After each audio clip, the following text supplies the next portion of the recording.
11 years ago, 2015, when Dreamloop was formed, Steam had 7,000 games. Steam nowadays has over 130,000 games. That's crazy. That's the difference about the games market right now. Joni Lappalainen, 10 years of industry experience, 40 plus projects produced, co-founder and CEO of Dreamloop Games, and he's also the chairman of the Finnish Game Developers Association. Joni, thank you so much for coming on the show. Thank you for having me. So you've worn a lot of hats over your time working in the games industry. You've been a studio founder, producer, association chair, incubator lead.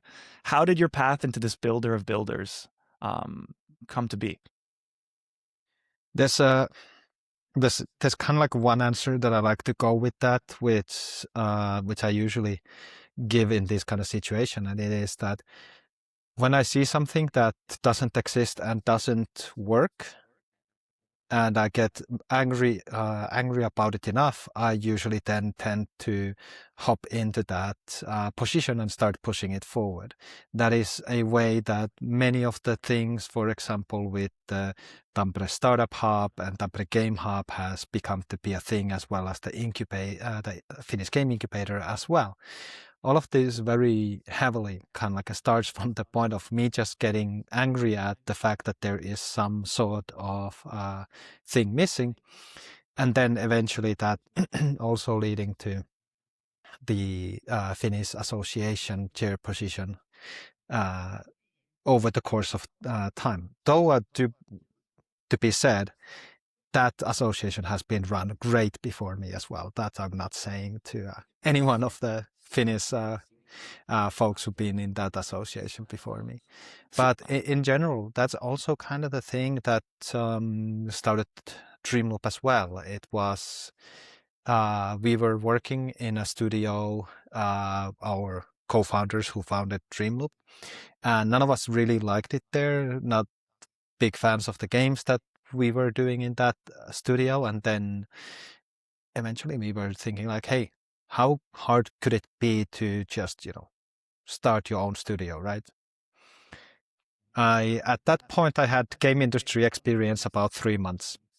So how hard could it be? The company's been like existing for a decade now, and it's doing good. So this builder of builders role, like I imagine, like if you have let's say you're in Silicon Valley and you want to start a business, you go into an incubator, you pitch your startup idea, you get incubated in an environment where you get kind of assisted in terms of building the actual product itself. You get mentorship, you get guidelines on how to kind of best practice in terms of maybe development, design, all that. Is that a fair kind of comparison to games as well in terms of being this builder of builder? It is very much so. It's basically bringing together the network of experts to give that expertise available for those who are just starting in, but who have been coming in with a great idea and having a good team to start off with. That's very much of kind of like what the incubation and game industry in general, when we talk about the collaborativeness of the industry, what it really is. In Finland, for example, we have Supercell that makes 3% of mobile revenue per year, hosting events where all the game industry developers come together and just learn from one another. That's incredible. Yeah, I've heard of Supercell. I haven't played much of their games, but they're a force to be reckoned with in mobile. But how do you go from, again, a lot of game developers that I speak with, they want to build their own games, but you kind of moved into kind of helping others. So how was that transition, of course? Because you mentioned you had 3 months experience in games and then you kind of moved into the incubation role. How was that whole journey? So yeah, when we were done with our first game, which we pretty much bootstrapped the whole thing and took it to consoles, we were realizing that, this is not exactly paying salaries yet. So we got to figure something out. So at that situation, we ran into an idea that eventually was a very good and long leading idea, which is we have expertise and other people have projects that are missing expertise. So let's create a business where we support other studios building their games, being part of their teams, learn with them, build those networks, build those great games that we can then, take the learnings to our next games. And now that we've been doing our own games as well more, we can see always every project that we go into, I can hear the development team says like, oh, as we did in that project with that client, or we could approach this similarly as what we did with the art style of that one game that we worked with. It's really much, it was back then. It was, well, money was of course a great motivator, but also we realized that working and collaborating with others allows us to do way more projects, way more games, and with that we can use that to build our studio forward. I think a lot of people listening, including myself, to be honest, I mean, we look at game development from the outside as like this organic, like people get together, they just want to build a fun game, to get it out on Steam. But I think nowadays, I think ultimately the last kind of decade or so, it's really become like this. It's really important for it to become a business, to become a way for you to put effort and production behind it. Because if not, a lot of these games kind of struggle. As much as you want to build a game out of your bedroom and make something fun, you need a team around you. You need kind of experts that help you kind of launch this thing, but even just plan how you're going to do so. What were some of the early lessons that you taught to like founding game developers that kind of help them launch a game in the best way possible? I think you really we're going into that direction right there. It's about understanding that your game needs to be a product, because 10 years ago, let's say 11 years ago, 2015, when Dreamloop was formed, Steam had 7,000 games. Steam nowadays has over 130,000 games. That's crazy. That's the difference about the games market right now. You look at, for example, Steam Next Fest that is just happening as we're talking, and there's so many games that are releasing their demos right now, just so that they get that extra visibility. And there's so many different kind of games. So everything from like massive triple A's to in like one-person indie games in there fighting for the same attention. So what we did right when we were very early on is very much put the time and effort to understand how much you want to take risk, because everything is a risk.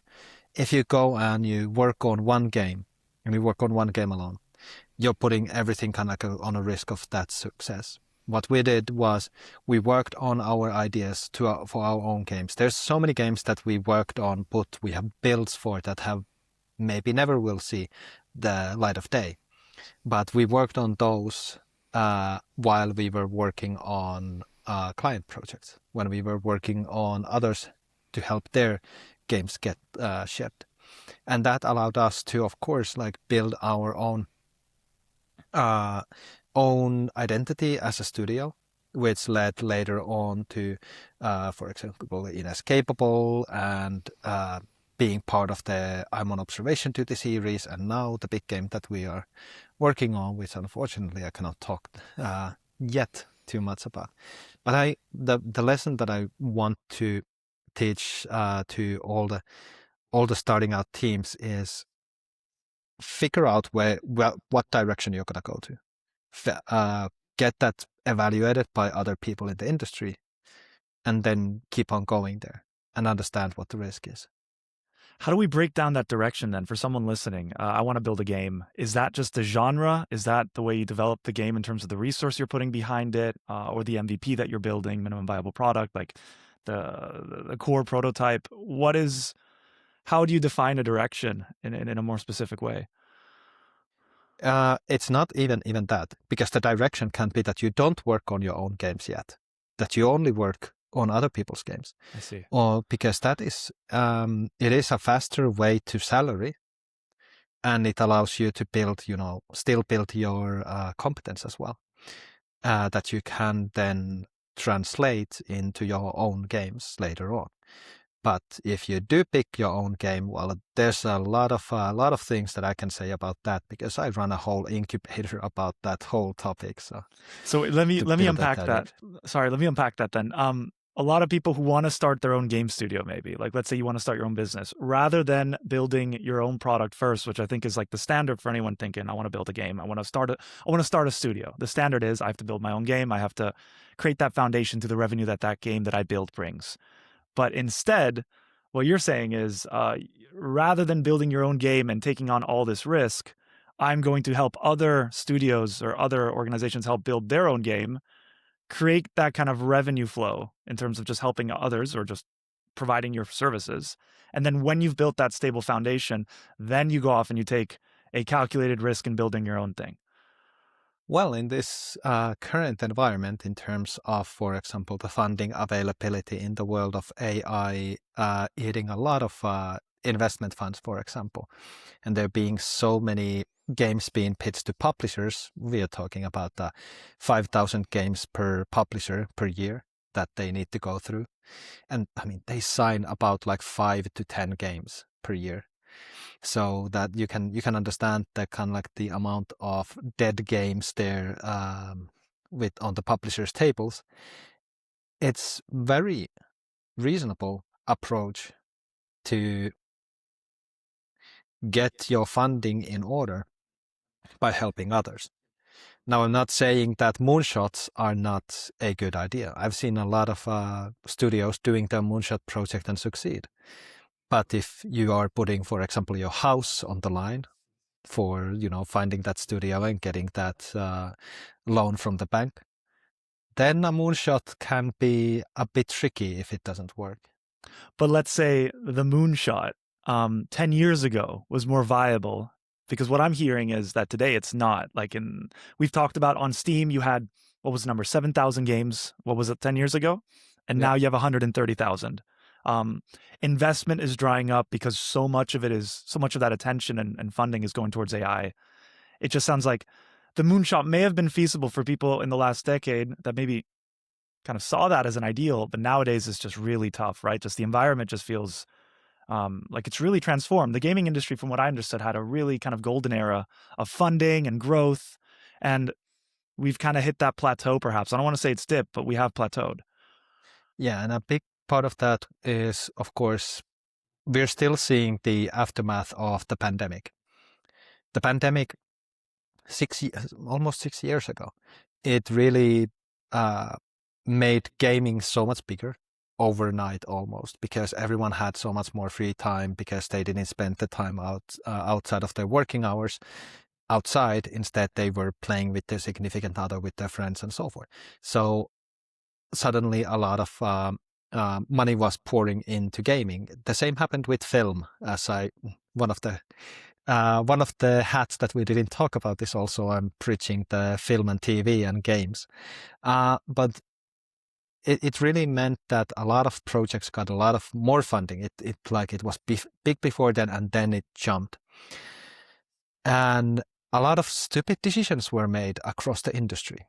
Like studios that were previously working on 500,000 budgets suddenly got 10 million and was expected to make a success times 20. And that didn't work. And a lot of investors, a lot of publishers were burned in the past 6 years. And a lot of games came out that were mediocre successes, never getting as much money as it was invested into those games. In the meanwhile, indie scene is thriving. We are seeing the Roblox era coming into Steam now. We see French slop becoming a viable genre, where you just make games that are just fun with a lot of friends, and that's all it needs to be. Like, it doesn't need to have any story. It doesn't need to have polished art direction. All it needs to be is there's something, usually physics related fun, that is just getting you laughing on your floor, because stuff is so hilarious when you bring your a little bit less intelligently inclined friend with you, and you have a lot of fun.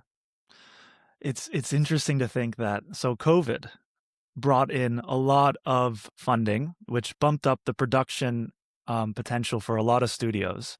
Yet the games that came out on top are the ones, or not on top, because there's obviously a lot of different genres, but it seems like the very successful trends are these creator games like Roblox, or these community-focused games where you can play with your friends. It's almost like we forgot what makes a great game, and we just focused on really good graphics, incredible story, which a lot of people will want to play, but the actual games that are sustainable from a business standpoint, we kind of moved away, and that caused a lot of kind of stress in the industry almost. Yes, and there's a lot of this. How would I say this? We got a bit pretentious with games, in my opinion, with like AAA especially, got a little bit pretentious on the games, that they forgot that the moment-to-moment gameplay and reaching for those goals and getting those done is the reason why we play games. They got a bit too much focused on the narrative side of things, bringing a lot of Hollywood actors in. They ranked up the graphics to a level where people need to invest 2,000 to 3,000 on their computer in order to like really enjoy it. And then, we who work with consoles need to figure that out, because that's a whole other thing to make something run on a device like a Switch, compared to your basic gamer PC. I mean, I was thinking about this the other day. You remember the game Crysis? Yeah. It had crazy graphics. I remember when I was a kid, I really wanted to try Crysis, but there was just no way I was ever going to play that game, because I just felt, I remember hearing it has incredible graphics. You could see on YouTube, there were a couple videos, but I never touched that game. I watched a couple videos about it, but it just wasn't accessible to me. It's wild how we got into that direction again, but nowadays the cost of even RAM or anything to like run a higher powered computer is just off the charts, because obviously all that RAM is being bought up by Anthropic, OpenAI, Claude, all these. Claude and Anthropic are the same thing, but they're all being bought up by these AI companies, and now it's even less sustainable. And you see a lot of kind of low fidelity games. Again, I point to Roblox. I even point to old school RuneScape, where I worked at, that are way more successful. And I think a lot of publishers are just kind of scratching their head thinking, this is weird. We have a high quality HD kind of immersive experience that looks super realistic, but graphics just aren't selling the same way and are not as accessible. Yeah. And I think at the same time, it's like with all of development, like when it comes to, for example, graphics in games and graphics in movies as well, when we look at like 3D animation movies or series now that we have, for example, Arcane, kind of like coming from gaming side to Netflix, it really eventually starts to be like, we kind of seen this. The next thing is not here yet. We cannot yet get more like clearly better graphics than what we had before. We already have quite photorealistic graphics. Like, what is the next thing? So now the photorealism is having a bit of inflation, while actually having fun, tangible moments with your friends that you don't need to spend 80 euros or like maybe 100 if we're talking about the next GTA, that instead you can just buy this 12, 13, 15 bucks game and just enjoy it a couple of times and then move on to the next one. And even some of the data from US that was released last month is showing into this, that the player buying behavior is heading towards kind of like this back to premium, but not big premium, but like this indie premium, buying like kind of like going into Steam and be like, what's on sale, going through your wish list and just buying stuff from there, playing couple of times, playing it through and moving to the next one.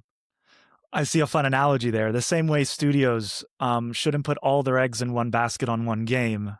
the player also doesn't want to put all their eggs in one basket and playing one game, right? Like they want to rather, what I understood is you're going to go on Steam and you buy a $15 game here, $5 game there, $20 game here, rather than putting everything into an $80 game, which can be a hit or miss. And then you're like, well, there's my budget for the month and trying a new game. Yeah. And of course, because we have to remember that we have now lived in an age of games as a service games for soon 15 years. No, actually over. When you think about League of Legends was already before 2010. So yeah. We're talking about almost 20 years of games as a service. If you played League of Legends, you're still playing League of Legends.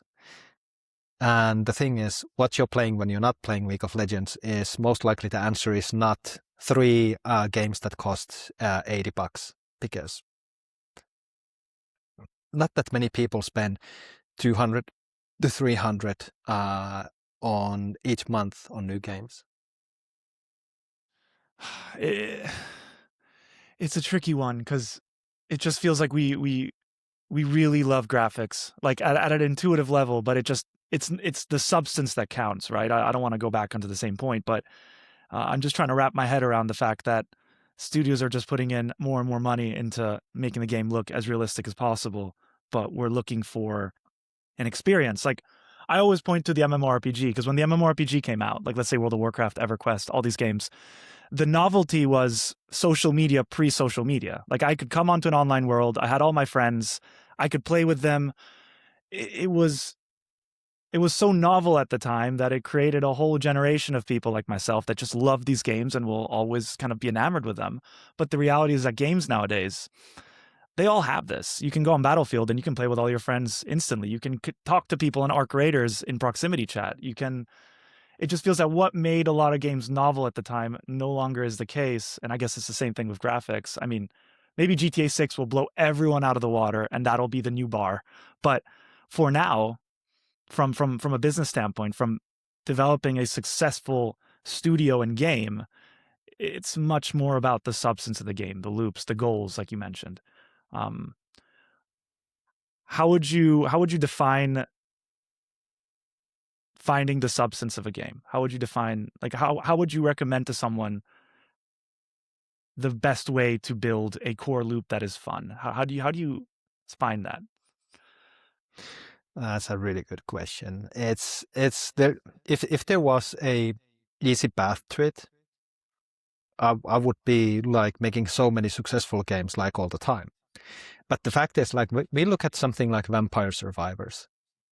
It's such a beautiful case of not really trying to make a good game, just wanted to showcase pretty much like, hey, this kind of a mechanical progression feels super fun.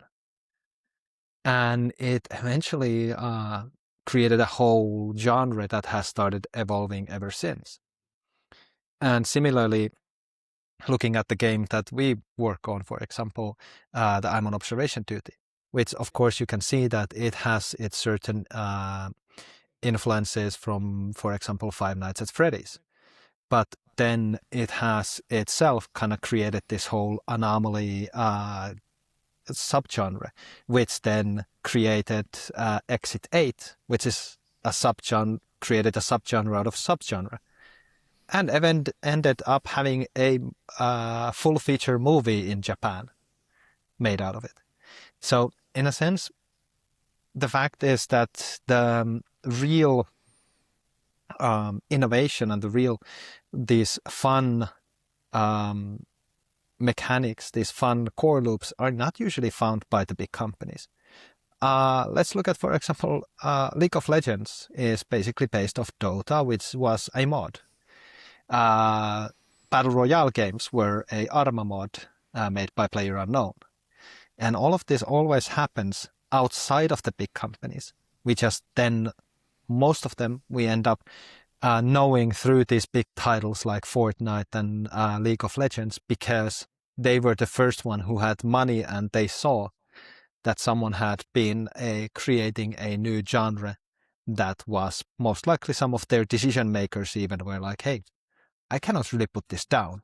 So there is there is a opportunity here. I mean, another great example following from that Dota one is Blizzard itself, right? A lot of their hit games where they would take a game that was very fun to play and they just add this level of polish and kind of accessibility that just made them explode. So I couldn't agree more that indie games are the ones taking the risks, trying to build these new genres. And then the AAA studios that have the funding, the publishing, the expertise, then take that.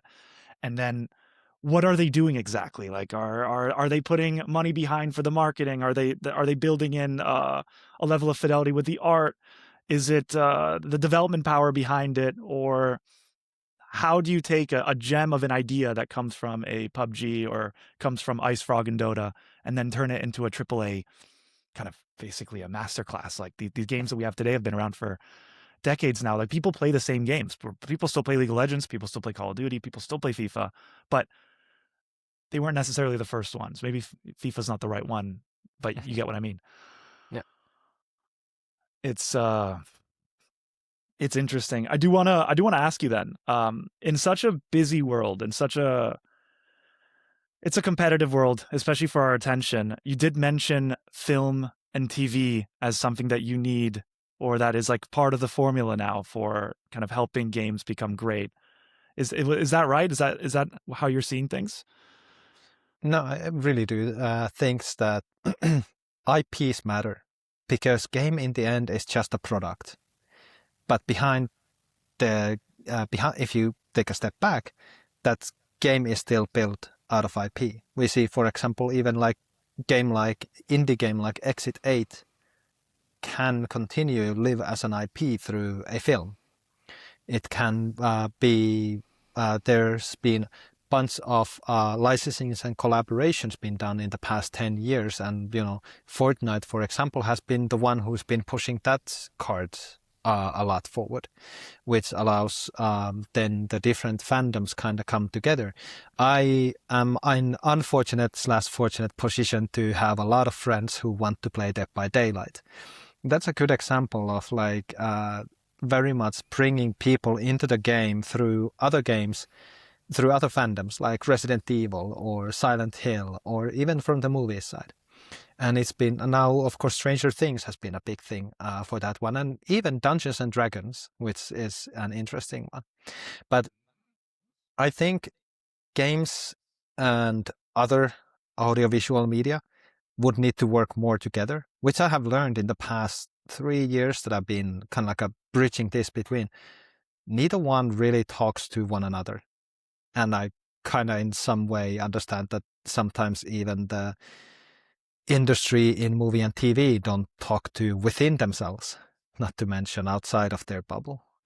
I mean, if I point to Fallout as a pretty recent example of the Fallout series is actually really good. I enjoyed the first season. I watched a bit of the second, haven't finished it yet, but I just felt like it was a missed opportunity to not release a Fallout game as the Fallout TV show was picking up. And I know that, again, to release a game, it takes loads of years, funding, there's a lot of risk involved, a lot of planning. But still, it's such a missed opportunity to not release a game in that cycle, because if you think about it, people play the Fallout game, they see the TV show, they watch the TV show. People watch the TV show, they see the Fallout game, they play the game.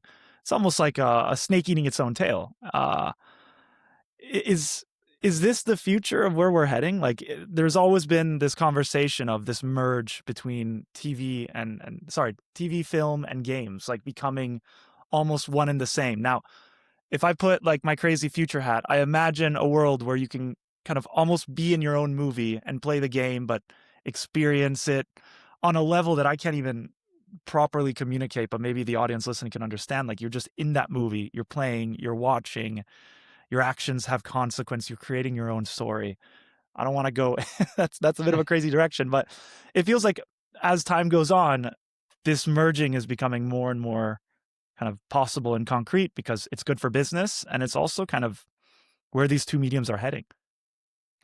And I really think that what Remedy did with Alan Wake 2 is a very kind of like this pioneering way of actually doing a product that is both. And they had the Quantum Leap, was it called? Previously, that also was a little bit pioneering to that direction, but the time was not maybe ready back then. And I think we are seeing more and more of this.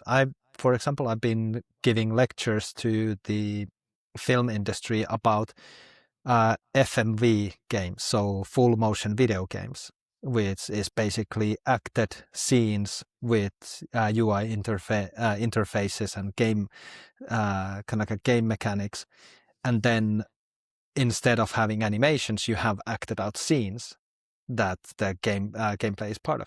And I'm telling all of them like, hey, why are you're not looking into this? Here are the numbers what these are selling. And I can say that, like, if you're not a Hollywood movie, you're not making this much money out of those ticket sales. And in the end, like, I learned that when you have a movie in a movie theater, from a, let's say, 12 euro tickets, as a studio that did the movie, you get about 20 cents. With game, 12 euro, quick math, you get about 7 to 8 euros. That's a lot more than 20 cents. Yeah. And some of them have started to listen, which I'm really glad. But it's just that they've been living in the old world where the platforms are basically telling you what you can't do. But with games, it's such a more like free and wide environment. Can you give me an example of an FMV game? Like, is that Last of Us? Like, I'm trying to think of where, because I imagine that's where you put your bodysuit on, right? Like your motion graph. Like, no. Did I misunderstand? No. What is an FMV game? FMV game is you don't have game graphics. You have videos that are being shot like a movie. Night Shift is a good example. Not for Broadcast is an amazing example. Not for Broadcast from Tiny Build is a really good example of a full motion video game. And it's kind of like a full motion video game. So it's all of instead of animations and graphics, you have video clips that are like real actors have acted them out, and they've been basically done as scenes in a movie. Fascinating. Then and there's only about under 300 of those games on Steam. So so you see this as a growing genre in the future. This is something that's going to pick up. And especially it's a genre that can be great if the movie and TV folks come in, because that's their expertise, that's their specialty. They know how to do cool scenes with people, and it's way cheaper, to be honest, than creating all of those 3D models and do the animations and do the backgrounds and do the shaders and all the stuff. So there's a lot there. For maybe this is for anyone who's listening and is thinking about putting together a game studio, and you have some friends from the film and movie school. So interesting. Then I want to ask then, if movies and games are coming closer together, I can't help but look at the community and how important it is to have a game that goes viral with, let's say, I'll give you an example. Burnt Peanut and Arc Raiders. Burnt Peanut, I think, has single-handedly brought in, I don't want to say millions, hundreds of thousands of players, maybe millions, to try the game because of how incredibly everywhere he is on social media. Like, you can't go on YouTube or Instagram or anywhere without seeing Burnt Peanut reels. How important is it for a game to have that viral community, which I would imagine is very important, but I guess also the second question would be, how difficult is it when you're advising kind of young studios? Like that's the golden nugget if you get a game that goes viral in that way. Yeah, and of course, like we understand that as well, because I'm on observation duty is heavily being carried by the content creators like Markiplier, Gabby Smolder, and so forth. And it's important to build your community early on, as early as they can get something in their hands with, like not even like a public demo, but like playtest stuff. And it's important to start to build early, because virality happens after a certain person with enough reach will see it. And in order to make that happen, you need to show it to a lot of folks. The first, there's a saying that I've been saying sometimes, is like, the first knight that you meet might not be the champion that you need, because you need to show your game to a lot of folks in order to find that one person who ends up like generating the 80% of the results. You need to find that one person who gets it, who knows how to kind of talk about the game, play the game in a way that resonates. In a way, you need to find your burnt peanut if you're trying to make your own game. Like, you got to find that one person that really brings it alive.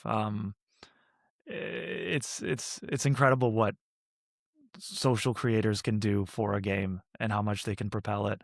But I think, in my viewpoint, as someone starting a studio, let's say I want to start a studio, I would almost assume that a community gets built because the game is fun. Like, that's where my brain stops there. It's like, if Arc Raiders is really fun, people start playing it, people start creating clips, and the community forms around it because it's fundamentally fun. But are there other things that studios can do to incentivize the community? Like, are there other mechanisms beyond just it has to be really fun and there have to be some unique kind of game loops with it?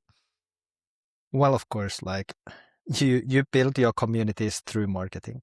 Okay, there we go. And it's the thing. It's like marketing is such a huge beast. And my co-founder Steve, who worked with South Park Phone Destroyers community development, he always says that you need to start your marketing the moment that you have your idea what you want to make as a game. It starts before you start writing code, because you need to. The moment that you come up with the idea, you already make your marketing decisions. So might as well start marketing at that point and like build those Discord hubs and stuff like that people can gravitate towards, because it doesn't happen overnight. It takes times and times and posts to Reddit and posts to other social medias, making TikTok content to even get like a couple of hundred of people in there, not to talk about thousands. And when you have a couple of thousand people, then you have a good test pace. Like, you have a good enough amount of players that you can make a build and give them a form to fill in their thoughts about the game. And then you start to kind of like create that community finally. Then you have actually a community that can lead into self-growing itself, while you're still, of course, continuing doing the marketing. But most of the successes that we have in the gaming sphere are either just the right influencer picked it up and made it viral. We had those way more back in the day with PewDiePie, but nowadays that area is also so saturated. So you never know kind of like who's gonna be the next guy. Like I'm a person who's been playing Uma Musume for 5 years. I learned who is Northern Lion because of that game, when others say that they learned about the game because of this streamer. And nowadays, if you don't hit gold with a streamer immediately, you can still do that by building up your community of some hundreds to some thousands of people, because they will then, like, in different opportunities, be posting about this, and they might be followed by these smaller streamers who then stream, and the bigger streamer sees this is fun, and in the end the streamers want fun content that gets people to stay on that stream or on that YouTube video, because that's again what they want. I could go so much on about doing the work what your target audience wants, but I think we're gonna get to that one. I'm pretty sure we're gonna talk about the incubator part, and that's a lot of where that conversation can be had. We'll get there. I want to say, it sounds like marketing is like, especially for a young studio or someone making their first game, it's drops in a bucket until the water finally reaches to the top of that bucket, and then it starts overflowing, because then people start playing the game, they start telling their friends about it, word of mouth, they're creating content. But to get there, it just seems like you need to start thinking about it right away. You need to start really putting in those drops at the start. I wanted to contrast really how much it has changed since maybe when I was a kid, where it felt like games, you had play testing, you'd invite some people in the office. I've spoken to some, I think my second podcast episode was with one of like the early devs in Call of Duty, Nathan. And he just talked about, like, they just invite some people in, to try the game and just see how it is, but there was no kind of online community waiting to play this game and like talking about it on Reddit and Discord. It was just, let's just invite this guy off the street, make him sign an NDA, try the game, and then, if we think it's fun, we'll release it. It's changed so much. Like back in the day, people would just try a game because it had a cool cover and maybe your friend told you about it at school and that's it. But now, I mean, for someone to make a purchase, they can go on YouTube, they can find maybe Josh Strife Hayes talking about it, or an influencer that does like a review. You can go on Reddit and see what people are saying, like thousands of people giving their verdict. It's so wild how quickly it's just become a saturated environment of voices when 15, 20 years ago it was just like, yeah, try it, see how it is. Like the need for marketing wasn't as important back then. Maybe that's a hot take, but partially no, but partially yes. You just were marketing against other things. You were not marketing against other games back then. You were marketing people to come in general and play games instead of doing something else. We were living in a world where people had a lot of hobbies that they don't have in a sense the same way nowadays. Like people spend a lot more times in the malls, for example, the young adults, or there were a lot more outdoor activities and compared to now. Of course, I live in Finland where it's today we got a couple of more centimeters of snow. It's dark and it's cold. So, I understand why people are not outside. But nowadays, the thing is you're competing against that other 4 games that came out that hour of your release.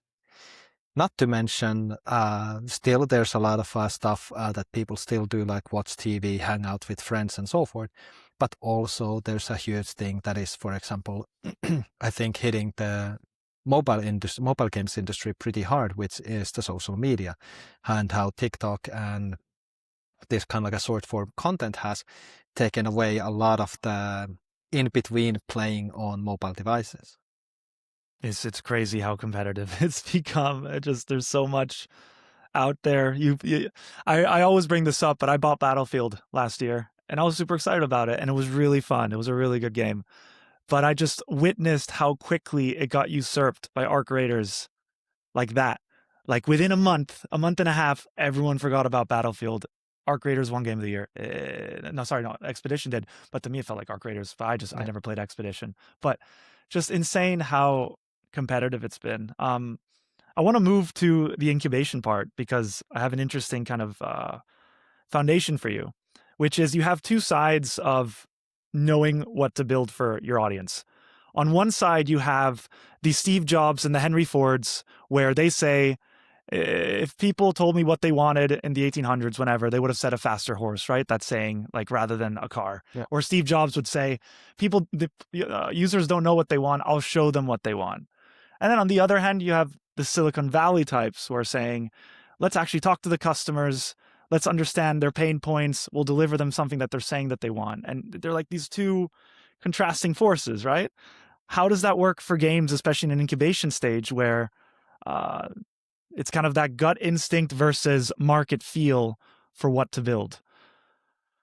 That's a really good one. And of course, like in the game industry, like we saw the rise of Souls-like games, like games that are hard, where all of your movements matter. And then we suddenly saw the Vampire Survivors, where it is saying, you're the overpowered one, like you will destroy everything and you're becoming even more powerful. And everyone would have told me before Vampire Survivors is that's never going to work because people want challenge. Yeah, they get challenge, but they also get to be strong from the get-go. And when it comes to like knowing what to build, it's a tough one. But the moment that you have your idea, you have something to start off with. And nowadays it's really cool though that we have a lot of data. So think about, for example, Steam is having so much of open data about it, like for example, how many reviews it has and so forth. And with this, there's been, for example, with Sensory Tower, you can see kind of like estimations on how they've been making money and other metrics. But my favorite is a tool called Rank One. Rank One is basically your Facebook for gamers. So you can, create your own online catalog of the games that you've been playing, the games that you want, leave kind of like your personal reviews. A lot of Twitch streamers, for example, use that. I think it's one of the top tools linked to Twitch accounts out there.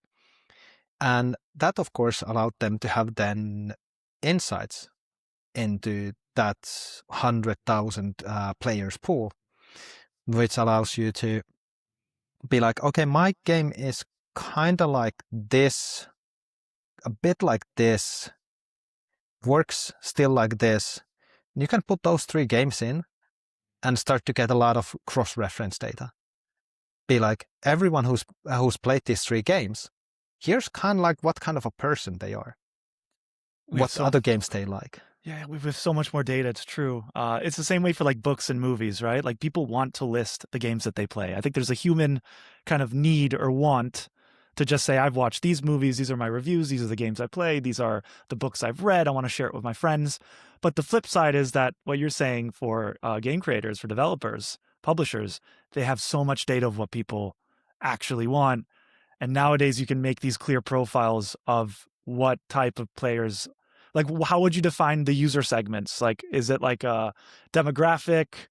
Is it a location? Is it, obviously it's all these things I would imagine, but what would be the variables when you're trying to segment these personas? Most important is the interest.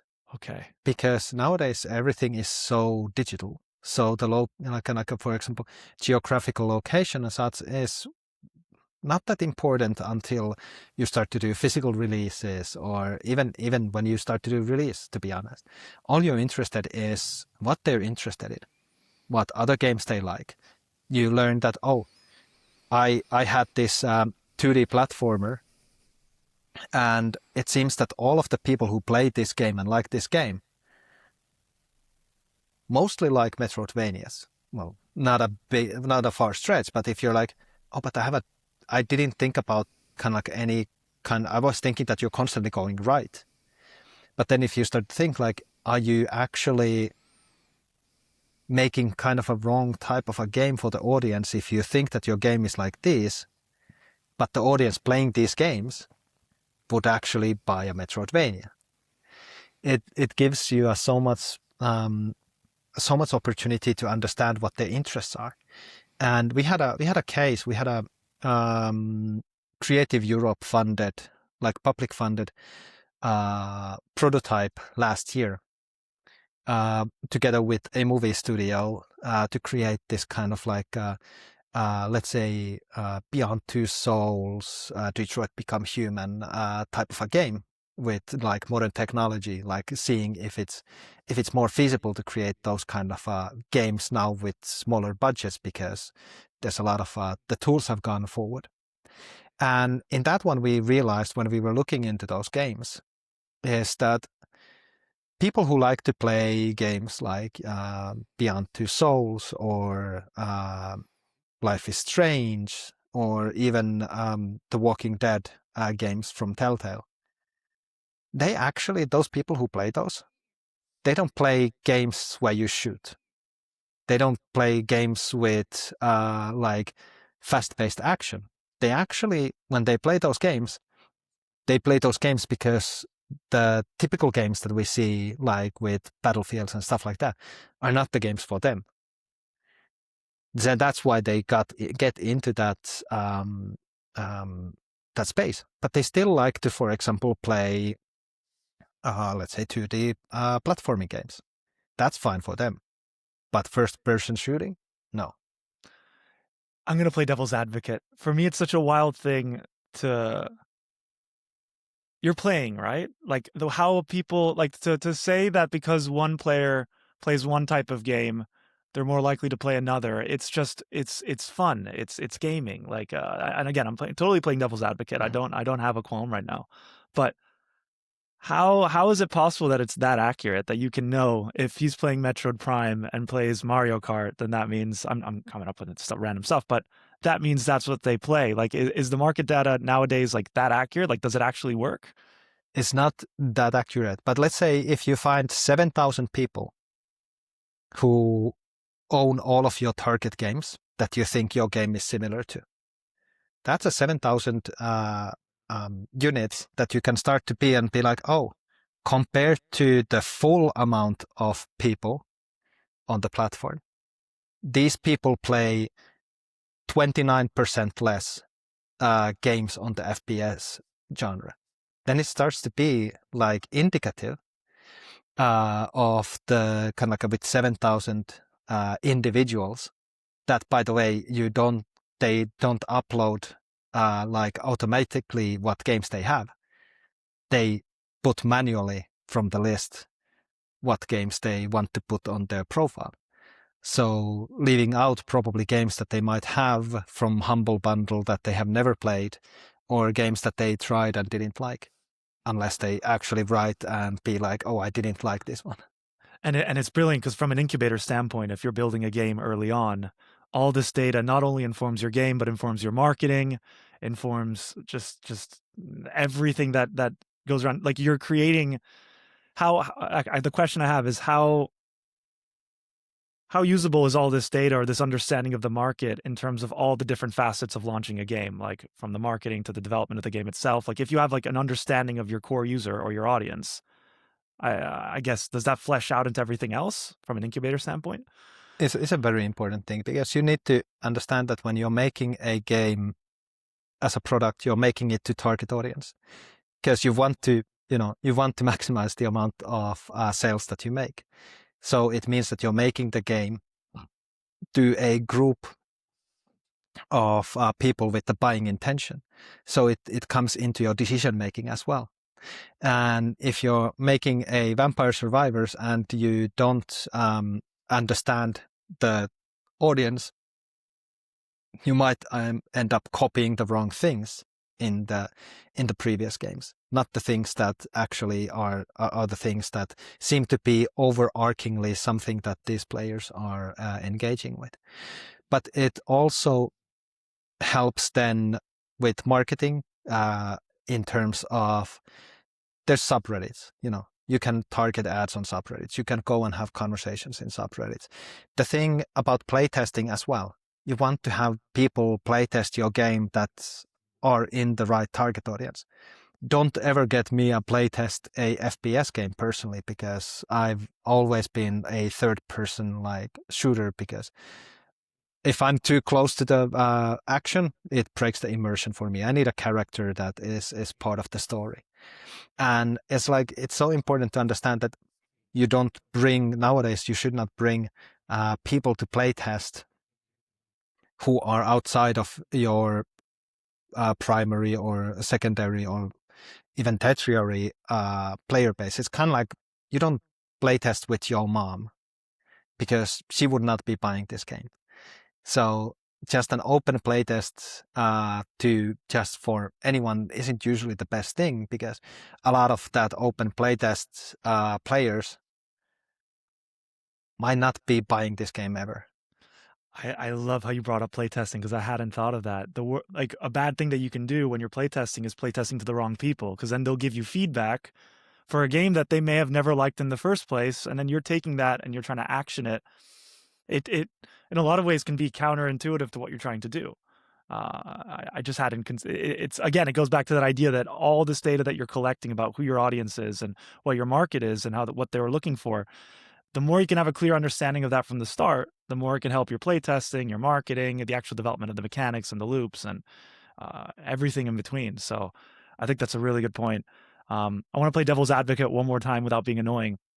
I used to have these conversations with an ex-colleague of mine that a lot of AAA games will go into this checklist mode. I've said this in other episodes where they'll say like, all right, what is our IP? Marvel. Perfect. We'll spend X amount of million to get the Marvel IP. What kind of game mode should we do? Well, right now we look at the market. Battle Royale is really hot. Let's throw a Battle Royale in there.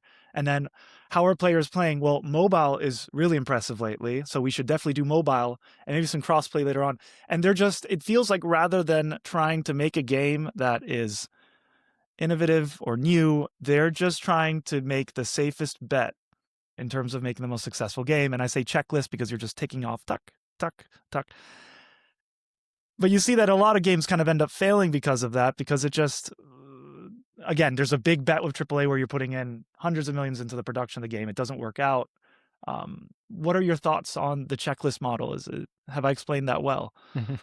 Yeah, and I think Concord is a outcome of this set model. Start with what is hot right now and go ahead and develop it for 8 years and then make €0 on revenue because you refunded everything. I think that's a very good example of like, if you're chasing trends, you need to do that fast. You need to do what Fortnite did, which is basically bring out the Fortnite that we know now within a month or two. And then you can capitalize on a trend.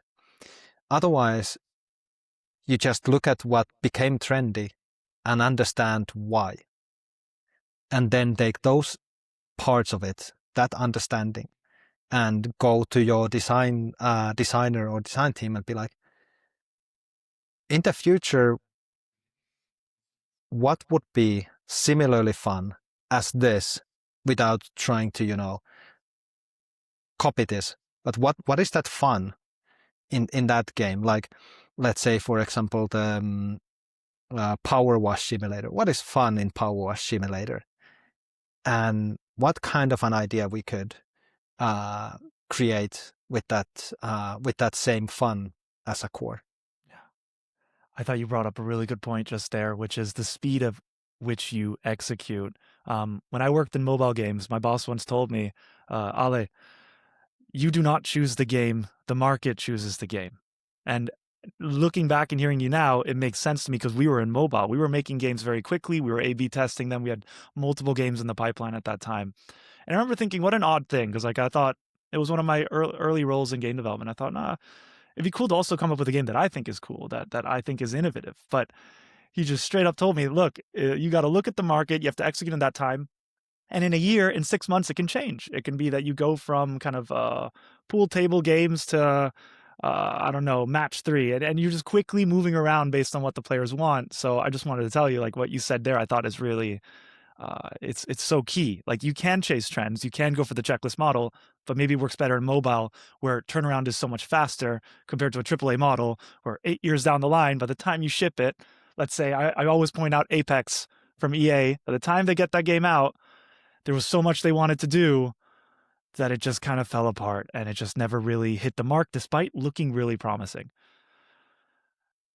Yeah, and there's been a lot of games that we always, of course, we look at the bright shiny stars like Concord, look at Overwatch, and Fortnite was, of course, for kind of the starting point for Apex. And in a sense, Apex was doing a good thing. They were trying to build to their own direction, but not so greatly that if that genre that was big became a stable genre, there was not that much space for Apex.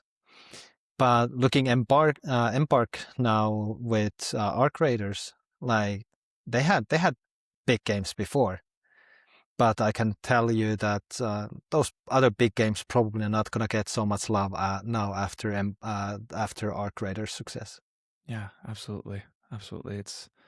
It's so competitive to get a slice of that market nowadays. Again, I point back to the fact that the majority of games nowadays have been, or the top 10 games, if you look at the list, are just the same games that people have been playing for a long time. So to break into that ranking, to stop my flatmate, Vito, plays FIFA all the time.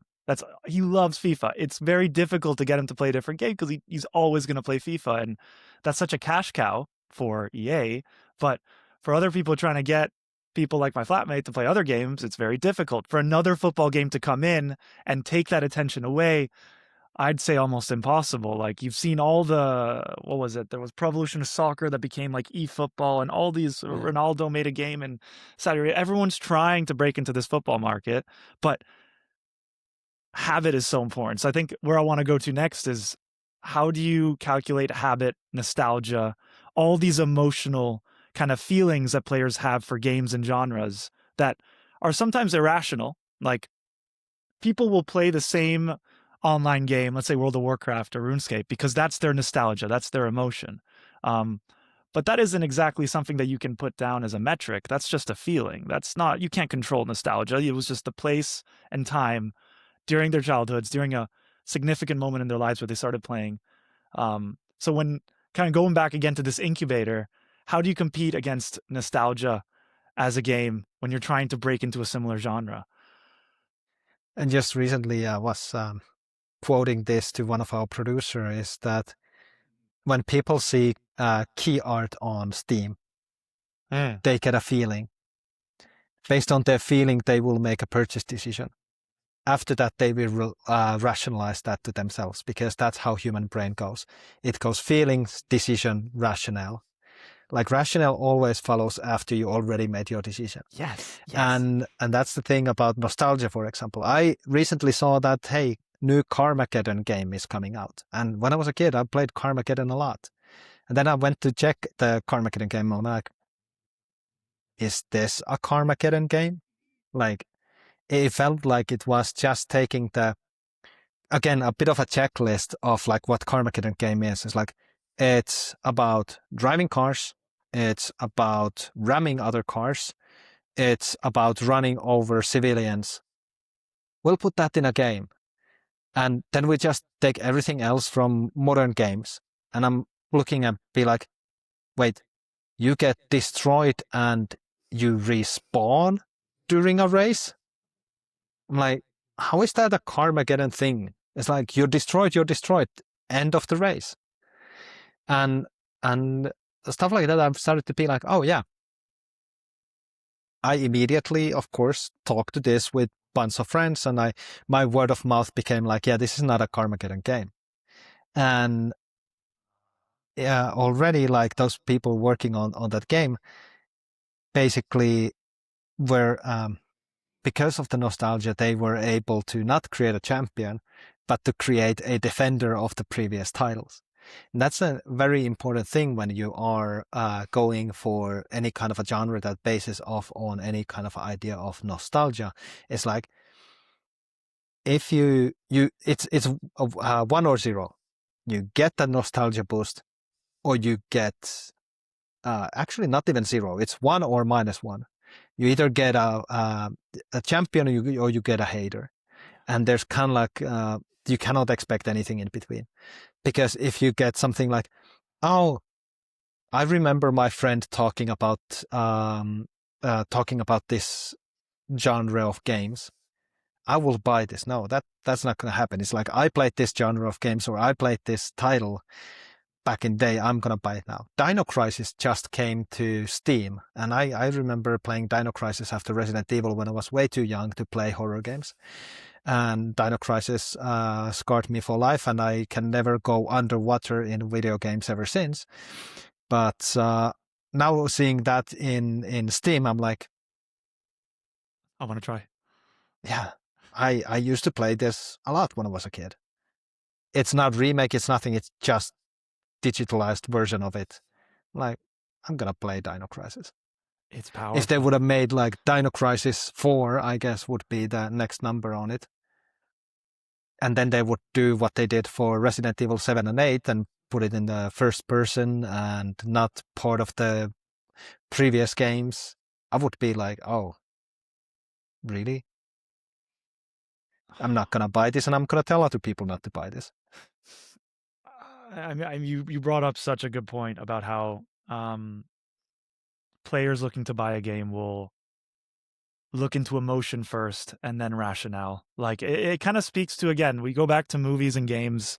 How many movies nowadays are remakes, right? And it's because from a kind of risk standpoint, it's a safer bet to make a sequel or a trilogy of a series that people are emotionally invested in, Ghostbusters, whatever you want to name, like people will come back to the cinema because they have a nostalgic feeling about that movie. It doesn't matter about the reviews, they're going to give it a shot. They're going to try. And so the important thing is you get people to go into the cinema, you get people to buy the game.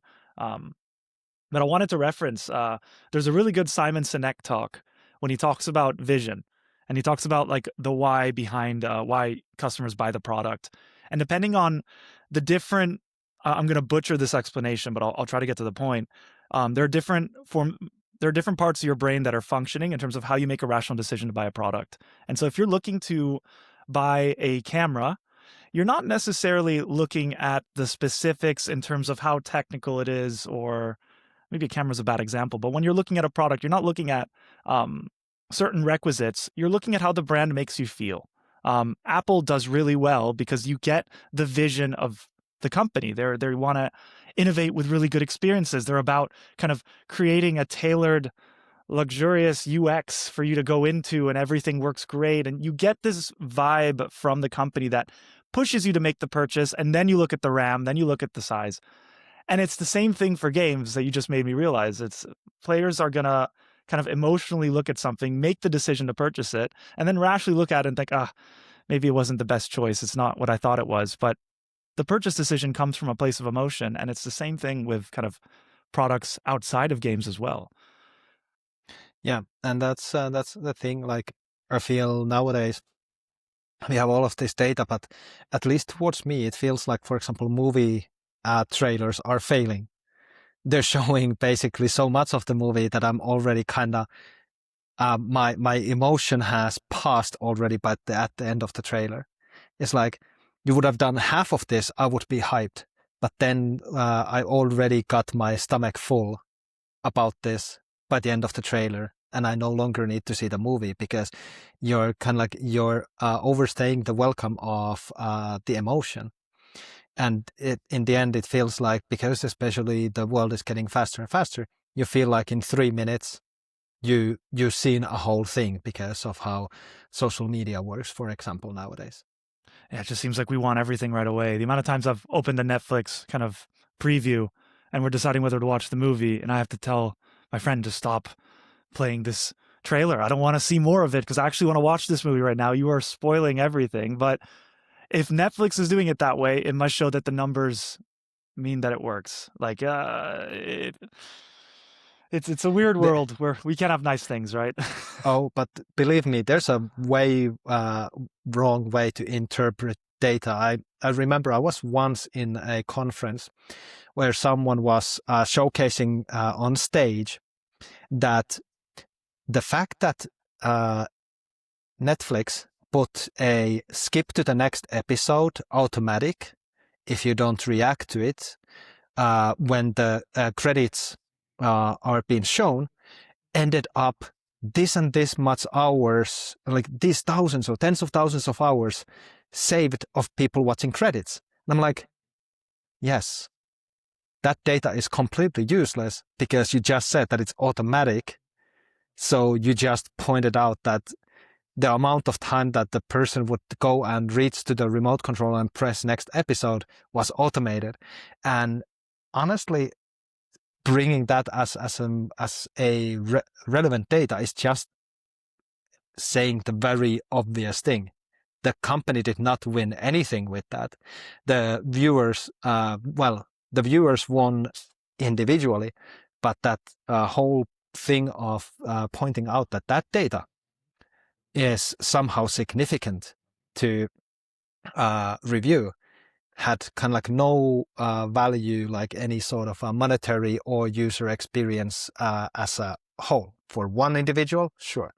But what one individual saves like 2 seconds per episode is not quite a lot. You know what? I if we're talking about the same thing, it's when you finish a Netflix show, let's say episode 1, and as soon as you get to the credits, the little thing at the bottom right corner says going to next episode, and it does it automatically. I've taught this in class because I do a product management course outside of this. And I see that as a dark tactic. It's very smart of Netflix because I think at the time they want to prove to their shareholders, to the investors, that the number is going up in terms of watch time. And so what do? How many people fall asleep in front of the television, just let the TV running. Same thing with YouTube when you have that autoplay. I guarantee if you make a YouTube account today, that autoplay is automatic as a default setting. And I see that as a dark tactic because you're basically pushing people to continue watching content because for you, the outcome from a data standpoint is that you're having more activity. From an investor standpoint, look, more people are watching shows than ever before because of this little autoplay feature that in reality, like, is it so necessary? I don't know. You'd have to talk to a bunch of people to really understand if this is something they use, but I see it as just a way to influence metrics, and that doesn't necessarily bring value, but gives the impression of value. So I love how you brought that up because it's an interesting one, and we could talk about it for a long time. But I do want to touch on, speaking of data, for people building a studio, what are the growth metrics that you should be kind of focusing on when you're trying to launch a game, or when you've just launched a game and you want to maybe show an investor or someone that is interested in the success of it that it's doing well? Before you launch, for example, on Steam, it's definitely your wish lists is nowadays your metric that you're showing. But not only that, before that also is important your kind of like your social posts, post engagements. It's important how much you have people on your Discord. That's a thing that is not talked that much, but the actual active members in your Discord is actually a huge thing. That's your community, because people wishlisting, like I've always taught myself as a person who don't wishlist that many games. I came to a surprise when I actually went to see this during Christmas times. I was like, oh, actually, is there something like on my wish list that I haven't bought that I could play? I had 95 games on my wish list. And I'm like, I am a person who's always been very selective on what I put on my wish list. And I have 95 games on there. So an average person probably has so much more than I do on wish list. And wishlist metrics, you have 100,000 wishlist.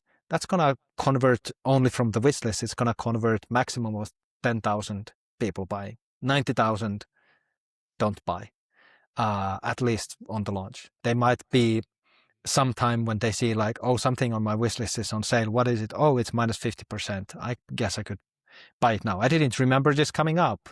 I honestly feel that many times myself. Is like, I see something on my wishlist, like, oh, this game came out half a year ago.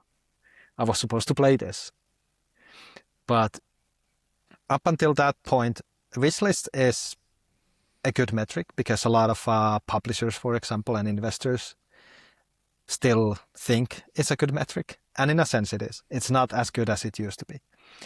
But then the active community is the important one. The one who have played the past 3 playtest versions and so forth. Those are important metrics.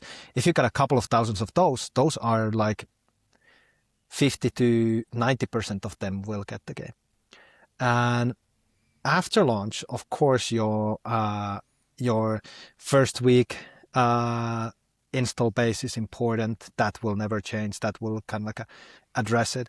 But nowadays also numbers of YouTube and Twitch streams and videos about it is also a very good metric to showcase how well it's been picked up. Back in the day, it was Metacritic, but nowadays Metacritic is so busy compared to the amount of games that come out. Like there's over 4 games now per hour coming out, I think. Wow, that's crazy. I didn't know that specific metric, but again, it goes back to this idea of how tough the attention economy is nowadays for people to get in. It's just so competitive. Okay, so I think what I picked up from there is that the wish list used to be good, but nowadays there are so many games coming out that people just are constantly wish listing games based on an ideal that they probably would play. And that what really counts is play testers that have been with you for a while, so they know the growth of the game, they understand the ethos of what you're trying to achieve. And then I guess social media activity, or when people, I think streamers do this a lot, like Asmongold, they'll show like a Google Trends chart of like how much something is being spoken about. Is that like a good way of summarizing, like, if your game is growing and being more successful, just chatter online? Yeah, because if you can show that the chatter and the streams didn't stop in a week, that's a good metric nowadays. Yeah. Because like you said about Battlefield 6, even a big launch can go very quiet after after something else comes around. So fast, so fast. What about sentiment analysis? Something I did at Old School RuneScape is that we, of course, look at sentiment. We try to understand, like, are players saying positive things about the game? Are they saying negative? And it's a very helpful tool for any kind of game studio, I would imagine, to just understand what people are saying about a latest update or a change to the game or even a release. What's your thoughts on sentiment? Because it is a tough thing to gauge. Like, I just want to add a pretext. I spoke to Steve McLeod. He does feature upvote. He has his whole platform where he helps studios kind of collect feedback from players in a way that's not intrusive in the game. And he mentioned that for kind of an AI to come in or even like any kind of analysis to come in and pick up on true sentiment, you have to pick through sarcasm. You have to pick through meme culture. Like there's a lot of sentiment that isn't clearly easy to unpack. What are your thoughts? Because I've always had mixed opinions about how good sentiment analysis actually works. Yeah, and not only that, but you get good sentiment analysis if you have a lot of people giving feedback. But what if you're an indie game that has, in general, like 100 reviews, and then you make an update and you get 3 reviews where 2 are bad and 1 is good? Are you saying that 66% of this update was bad? It really gets to this a little bit of a hard position. And then, or the case of Borderlands 2 changing their user the EULA agreement and suddenly getting to like 19% positive on Steam. The game didn't change at all, just how the agreement to play the game changed. Crazy. We had brought up a similar example, myself and Steve, with Helldivers 2, where I think there was a misunderstanding in the community about how players could access it, and it just the reviews bombed, and like it was like a really big sentiment crisis for them. Yeah, it is a great power, but who knows where that evolves in the future? And it's interesting to hear all the different touch points that you can use to analyze how a game is doing. I do want to move now to Finland.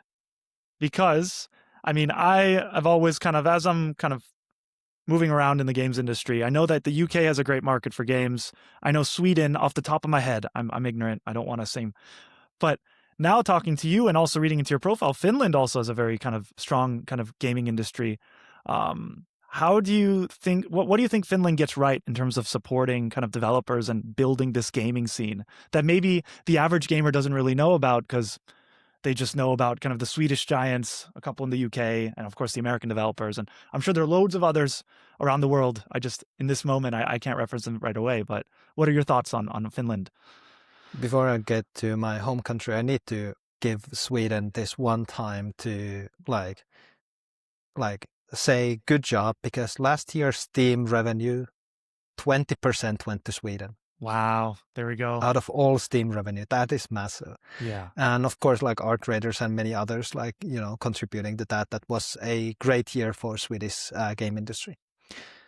But for Finland, I think one of the big things about Finland is that we are, so far that I've seen, and I've been into a lot of countries with game development folks. I just was in Philippines recently to learn about the Southeast Asian industry, and Finland is super communal. Like everyone within the Finnish game scene are working on this together.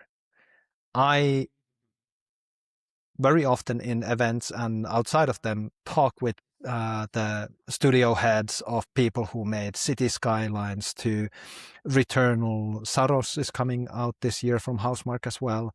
People from Supercell, Rovio, all of this. Like we're all in this together, kind of like a one big happy family making games. And even compared to our friends on Sweden, I said compliments. Now I'm going to say critique. When I went to Stockholm, for example, I was asking like, oh, you guys have so many of these studios right in next to each other in other buildings. It's like, where do you go for beers? And they're like, oh, that studio goes over there. We go over there. That studio goes over there. I'm like, you don't go to the same place for beers when you're literally working on the same industry right next to each other in the different buildings, and you don't go to the same place for beers. And I think that's the Finn in me, which is always being like, the game industry is working together. If someone in the industry in Finland has a problem, like, you know, for example, with some of the tax forms or stuff like that, they often just send me a message and be like, hey, do you have a time for a just quick call? Because I don't know if I understood how this is supposed to be going. And the same thing is for me as well. When we were working with 10 years ago, when we were working with Sony for the first time, I contacted Housemarque guys and be like, hey, I'm having problems, you know, contacting the PlayStation guys. Can you help me out here? And they handled it in a day. Incredible. It's funny because I think I've worked in studios where like the teams don't even talk to each other, and like you think Sweden, like you have all these studios close to each other, and they're not really as communal, but it's beautiful to hear that Finland has this like really tight kind of community that everyone's together. What makes you so optimistic about the Finnish games industry? I think it's, even though we were a little slow to move to this direction, but we are moving from mobile only to like big screens first, with opportunities to either play directly on mobile as well, or then, you know, through the IP going to mobile as well. And I think, as we're probably closing in on this, I think in general, Finland's greatest parts are from the existing great studios like Remedy and Housemarque, Rovio as well on the mobile side. Now with great spin-offs like Channel 37 with The Last Caretaker coming out last year, amazing game. And then the indie scene. We are talking about My Summer Car. We are talking about Noita, Finnish cottage simulators, Letters. There's so many of these like Finnish indie games that are punching way above their weight in the Steam markets. Joni, you've given so much good advice today. What advice do you have as a closing statement for anyone listening who wants to build their own game tomorrow? First and foremost, figure out the moment that you have the idea, start to look into who is playing that idea. Start to understand that, their interest. Start to kind of like build your ideas of the marketing, how you're gonna communicate, what you're gonna put into that design based on that target audience. You can make a game to yourself, but that's a hobby. If you make a studio and you start to take a risk, please make your games for a target audience.